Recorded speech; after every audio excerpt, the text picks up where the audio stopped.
Pictet Bank and Trust today releasing 10 of its employees, 4 at the management level and 6 line staff workers. A senior executive, when contacted, said the terminated employees were doing jobs that were outsourced from Europe to the Bahamas, and recent changes in Europe, coupled with increased efficiencies in operational processes, meant that the activities of these employees can be resumed by the teams in Switzerland and Luxembourg. Pictet is headquartered in Geneva, Switzerland. Its staff reduction shaves the Bahamas' workforce to 72 employees. The senior executive, who spoke with us on the condition of anonymity, assures, however, that the terminations are not a reflection of the work ethics or abilities of those released. Continued fallout from the European Union's decision to recommend including the Bahamas on its list of non-cooperative jurisdictions for tax purposes. Deputy Prime Minister and Minister of Finance Peter Turnquist calling the move surprising, as local officials have been engaged with the OECD or the EU listing criteria as late as last week, with the Bahamas signing onto the inclusive framework for the BEPS initiative with the OECD. PLP Deputy Leader and Shadow Finance Minister Chester Cooper, meantime, called the move mind-boggling, considering that the Bahamas took steps to align itself with EU standards, further charging that the EU's shifting of the goalpost is a threat to the country's livelihood.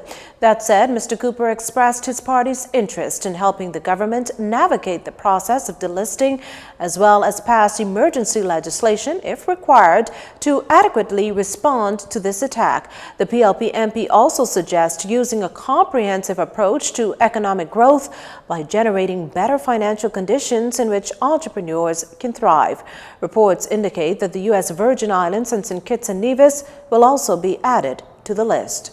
In news from Parliament this evening, Angliston MP Glenys Hannah Martin dedicating a portion of her contribution to the mid-year 2017-2018 budget debate to the contentious OBAN deal. She questioned the apparent secrecy behind the 90-year agreement. Why does the agreement mandate that the government give a right of first refusal of neighboring Crown land measuring 500 acres to this foreign developer? And you know, we don't even know where this land is that they're given under this agreement. Where is the Crown land located? Where's the seabed located? No information on that. We have no idea what is happening here. The size, the scope, we don't know what they're doing, Mr. Speaker.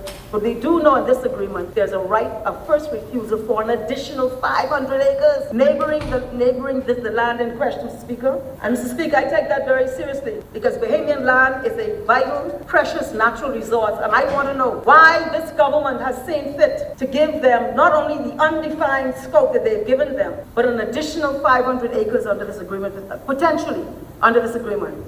The Angliston representative further pointed out that at the end of the day, the energy company can pull out of the agreement at its leisure. It is stunning to see that under this deal, the developer may simply abandon the project if it does not wish to take steps which are commercially reasonable. So even if it's commercially reasonable, they ain't got to do it. They can say, man, see you later. That's what this agreement allows them to do. I've never seen this, Mr. Speaker. And then they go further and they said that the government, they can walk away, but we can't walk away. We are in an inferior position with OBAN. The people of the Bahamas in an inferior position with these people, Mr. Speaker. We cannot walk away, even if the environmental impact assessment is unfavorable. We are forced in the agreement to work with them to mitigate, not eliminate, any harm that might be to the environment. Exuma and Ragged Island MPI Chester Cooper has called for the Public Accounts Committee to investigate the $5.5 billion OBAN deal. Mr. Cooper is a member of that House committee. The Public Health Authority secures about 71% of the total health budget. Still, recently, its operating expenditure has exceeded its budget by some $27.3 million, begging the need then to enhance existing policies and develop new ones. And according to Health Minister Dr. Dwayne Sands, this includes reviewing the fees. So the fees must now better reflect the actual costs of delivery of health care to our people. When we look at infrastructure, we are faced with aged health facilities that were built, many of them in the 1980s. TMH was built in 1952. And we have experienced significant natural disasters. The current outstanding projected infrastructure costs for improvement on our existing community clinics approximates some $46.5 million. The PHA's worries also include the need for 528 registered nurses and 140 trained clinical nurses, leaving the country's healthcare system in dire straits. Nurses claim there's a gross disparity in treatment, recognition, and benefits compared to other members of the health team, a non-conducive work environment, outdated career paths, low salaries, and frequent opportunities to participate in postgraduate or basic training programs.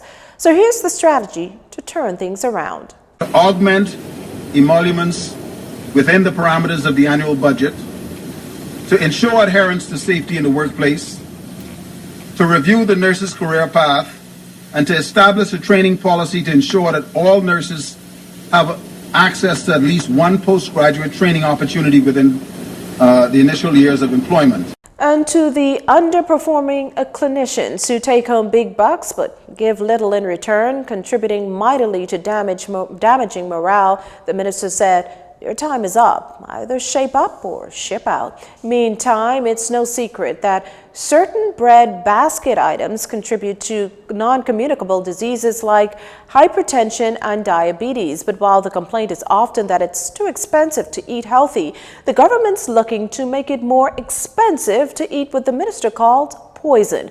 A recommendation will be made, he said, to add a tax on things like sugar, grease, and processed food. I am looking forward to presenting in the very short term a plan for the delivery of a sustainable healthcare system through NHI. As it is now right-sized its operations and has engaged the necessary skill sets to develop an affordable approach for health financing, let us see what they will offer. Well, on Friday, JCN News erroneously reported that opposition Deputy I. Chester Cooper was accused of a conflict of interest regarding a water and sewage vendor. We wish to publicly apologize for that error. Furthermore, we stress that the Exuma and Ragged Island MP was never accused of any wrongdoing. You're watching JCN News. Stay with us. This segment of the news was brought to you by Alive.